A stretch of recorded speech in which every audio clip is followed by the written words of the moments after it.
Hi friends, आज की इस वीडियो में हम आप सभी को बताने वाले हैं मातृत्व शिशु एवं बालिका मदद योजना के बारे में।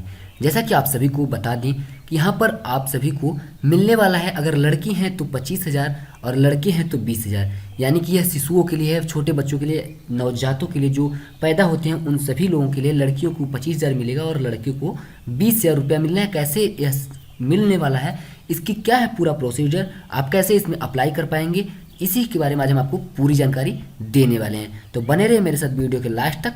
इससे पहले मैं आपसे करूंगा एक छोटा सा निवेदन, अगर आप भी अभी तक अपने सरकारी योजना के ऑफिशियल यूट्यूब चैनल को सब्सक्राइब नहीं किए हैं तो प्लीज़ रेड कलर का जो बटन दिख रहा है इसको टच करके सब्सक्राइब कर लीजिए। साथ साथ बगल में बेल आइकन है, इसको भी आप प्रेस कर दीजिए ताकि मेरे आगे के आने वाले वीडियोस का नोटिफिकेशन आप तक पहुंचे सबसे पहले, ताकि आप हमेशा अपडेट रह पाए। तो चलिए लेकर चलते हैं आपको सीधा वेबसाइट पे। तो आपके सामने कुछ इस प्रकार का इंटरफेस ओपन होकर आ जाएगा और जैसे ही आता है यह सबसे पहले आप सभी को यहाँ पर इन्फॉर्मेशन कुछ दे रहे हैं, गाइडलाइंस है नोवल कोरोना वायरस का लेकर। तो इसको आप पढ़ सकते हैं। क्या इसमें सावधानी बरतनी है, इसमें नहीं, आप सभी को क्या सावधानी बरतनी है यहाँ पर बताया गया है, इसको कट कर सकते हैं। उसके बाद यहाँ पर एक ऑप्शन आपको मिल रहा होगा योजनाएं का। अब यहाँ योजनाएं पे जैसे आप आएंगे उसके नीचे जस्ट नीचे है समस्त योजनाएं। अभी समस्त योजनाएं पे आपको कर देना है टच। जैसे आप इसको कर देंगे टच, आपके सामने पहला ही यहाँ पर आपको दिख रहा होगा मातृत्व शिशु एवं बालिका मदद योजना। अब आपको इस पर कर देना है टच। अब आपके सामने कुछ इस प्रकार का इंटरफेस मिल जाएगा। अब यहाँ पर आप सभी को जो पात्रता है इसके बारे में मैं आप सभी को बता दूं, पात्रता क्या है, क्या इसमें आपकी पात्रता होगी। मातृत्व एवं शिशु योजना का हित लाभ श्रमिक के प्रथम 2 प्रसव तक सीमित होगा। यानी कि आप सभी को बता दें कि अगर श्रमिक हैं, आपके महिला श्रमिक है या आपके घर में कोई श्रमिक है, उसको बच्चा होने वाला है तो यानी कि 2 बच्चे तक इसका लाभ मिल सकता है।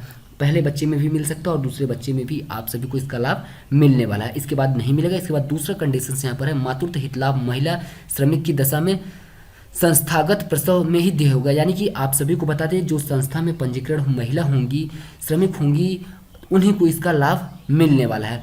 तीसरा कंडीशन है बालिका मदद योजना का लाभ पहली कन्या संतान एवं दूसरी संतान भी बालिका होने पर हित लाभ दे है।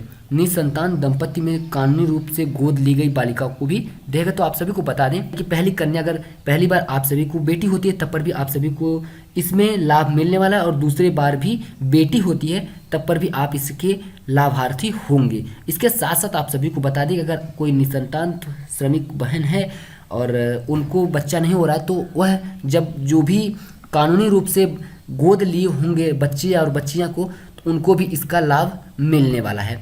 तो आप सभी को बता दें उसके बाद जो इसमें दस्तावेज लगने वाले हैं वह दस्तावेज क्या क्या लगेंगे।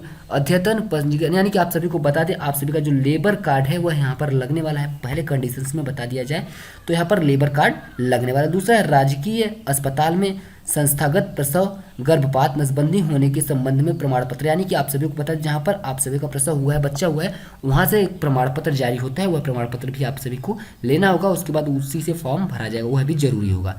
इसके साथ साथ ऑनलाइन जारी जन्म प्रमाण पत्र, यहाँ पर तीसरे में बताया गया है कि ऑनलाइन जारी जन्म प्रमाण पत्र, यानी कि आप सभी को ऑनलाइन करवा लेना है, जन्म प्रमाण पत्र बनवा लेना है। आप सभी कमेंट करके आप हमें बताइएगा अगर जन्म प्रमाण पत्र बनाने का आपको तरीका नहीं पता है, बनवाने का तरीका नहीं पता है, तो आप सभी कमेंट बॉक्स में हमें जरूर कमेंट करिएगा। मैं आप सभी के लिए कंप्लीट वीडियो बना के बता दूंगा कि आप घर बैठे जन्म प्रमाण पत्र ऑनलाइन कैसे बनवा सकते हैं, यह भी जरूरी है। उसके बाद वैधानिक गोदनामा, यानी कि जो कानूनी रूप से गोद लिया गया है उसका जो प्रमाण पत्र होता है वह लगने वाला है। अगर गोद लिए हैं आप बच्चे को तो आप भी इसके लाभार्थी होंगे। उसका जो वैधानिक कानूनी रूप से गोद लिया जाता है उसका प्रमाण पत्र भी यहाँ पर लगेगा। इसके साथ साथ परिवार रजिस्टर्ड यानी कि कुटुंब रजिस्टर्ड नकल भी लगने वाला है। आधार कार्ड और जिस बैंक पासबुक की छाया प्रति, यानी कि जो बैंक पासबुक में आप लेना चाहते हैं पैसा, उसका भी यहाँ पर फोटो स्टेट लगने वाला है। इसके साथ साथ आप सभी को बता दें कि जो आपको देय हित लाभ जो आपको मिलने वाला है वह क्या है। मातृत्व हित लाभ में पंजीकृत पुरुष कामगारों को 6,000 रुपये, यानी कि आप सभी को बता दें अगर पुरुष है तो उसको यहाँ पर सिर्फ 6,000 रुपये ही मिलने वाला। अगर पंजीकृत है वह उसको बच्चा हुआ है तो वह सिर्फ 6,000 रुपये ही पाने वाला है। अगर उसकी महिला है तो दूसरे के यहाँ पर देख सकते हैं महिला कर्मचारी को संस्थागत प्रसव की स्थिति में 3 माह के न्यूनतम वेतन में समतुल्य धनराशि तथा रुपये 1,000 चिकित्सा बोनस के रूप में दिया जाएगा। यानी कि अगर महिला कर्मचारी है, महिला श्रमिक बहन है तो आप उन लोगों को इस कंडीशन में 3 महीने तक 1,000 रुपये उनको बोनस के रूप में दिया जाएगा। किस लिए? दवा के लिए। उनको दवा के लिए 3 महीने तक 1,000 रुपये का लाभ मिलने वाला है।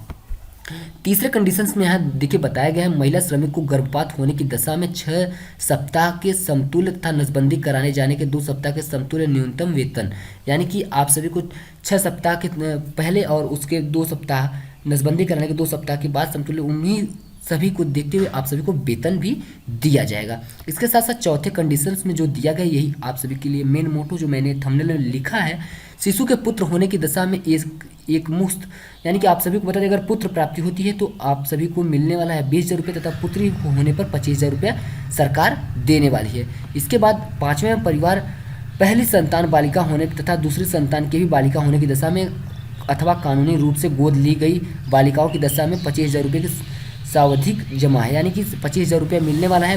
पहली और दूसरी संतान अगर बालिका होती है या कानूनी रूप से गोद लिया गया है लड़की को तो 25,000 रुपये यहाँ पर मिलने वाला है। उसके साथ साथ आप सभी को तो जन्म से दिव्यांग बालिका की दशा में 50,000 रुपये की समाधि हो, यानी कि जो जन्म से विकलांग होंगे उनको 50,000 रुपये मिलेगा। परिपक्वता राशि बालिका के 18 वर्ष की आयु तक अविवाहित रहने की दशा में दे होगी, यानी कि जो 50,000 रुपये मिलने वाला है यह आप सभी को नहीं मिलने वाला है, यह उनको 18 वर्ष की आयु में मिलेगा। जो जब वह विवाहित होने की कगार पे आ जाएंगे, जब उनका शादी पड़ेगा तब उनको मिलने वाला, यानी कि 18 साल के बाद भी उनको मिलेगा। शर्त पूर्ण रूप से कोई भी राशि दे नहीं हुई, यानी कि कोई भी राशि आपको नहीं दी जाएगी, यह सभी बच्ची और बच्चे को ही मिलने वाली है।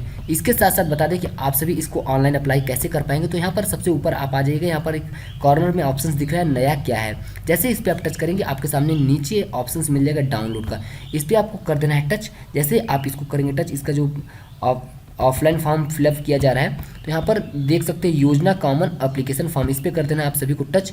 इसके बाद यहाँ पर परमिशन मांगेगा, परमिशन देने के बाद आप सभी के सामने कुछ इस प्रकार का इंटरफेस ओपन हो जाएगा। फॉर्म है इसको में करना है फिलअप। तो यहाँ पर सबसे पहले ही ऑप्शन ऊपर आपको दिख रहा है, पहले में ही शिशु हित लाभ योजना, उसके बाद मातृत्व हित लाभ योजना। तो यहाँ पर हमें शिशु हित लाभ योजना में करना है, तो यहाँ पर हमें करना है टिक। यहाँ पर हम जैसे ही टिक करेंगे उसके बाद नीचे आ जाना है, फिर पूरा अपना डिटेल्स भर देना है। निर्माण श्रमिक का नाम, माता जो भी श्रमिक हैं, महिला हैं या पुरुष जो भी है उनका नाम, उनके पति का नाम, उसके बाद पंजीयन संख्या, पंजीयन दिनांक, उसके बाद आधार संख्या, जो कि इसमें उसकी फ़ोटोकॉपी भी लगेगी आधार की, यहाँ पर लगाना, उनका फ़ोटो भी लगेगा।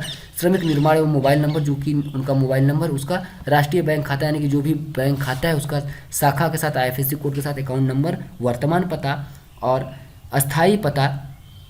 विवाहित अविवाहित यदि पति पत्नी दोनों पंजीकृत है तो पति पत्नी की पंजीयन संख्या आवेदनकर्ता से भिन्न भिन्न, यानी कि पति का अलग लिखिएगा और पत्नी का अलग लिखिएगा, दोनों लोग अगर श्रमिक हैं तो।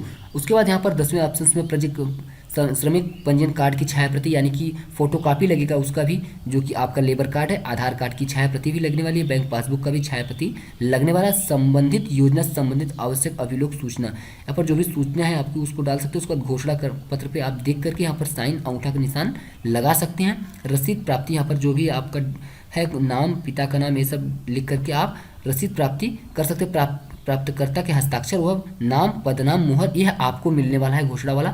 उसके बाद आप सभी को बता दें इसको जमा कहाँ करना होगा। इसको पूरी तरीके से फिलअप करने के बाद इसको आपको लेबर डिपार्टमेंट यानी श्रम विभाग जो है आपके ज़िले में कहाँ मिलेगा, आप सभी को बता दें कि विकास भवन में जाने के बाद आप सभी को पूछेंगे श्रम विभाग कहाँ है, तो आप सभी को बता दीजिएगा, वहाँ पर आप जाके इसको जमा कर देंगे। जमा करने के 2-4 दिन बाद, 1 हफ्ते बाद आप सभी के यहाँ एक वेरिफिकेशन के लिए अधिकारी जाएंगे। अधिकारी वेरिफिकेशन करने के बाद आप सभी को यह राशि प्रोवाइड करवा देंगे। हमें लगता है आप पूर्ण रूप से समझ चुके होंगे। अगर आपको कोई भी डाउट है तो कमेंट बॉक्स में कमेंट करके जरूर बताइएगा।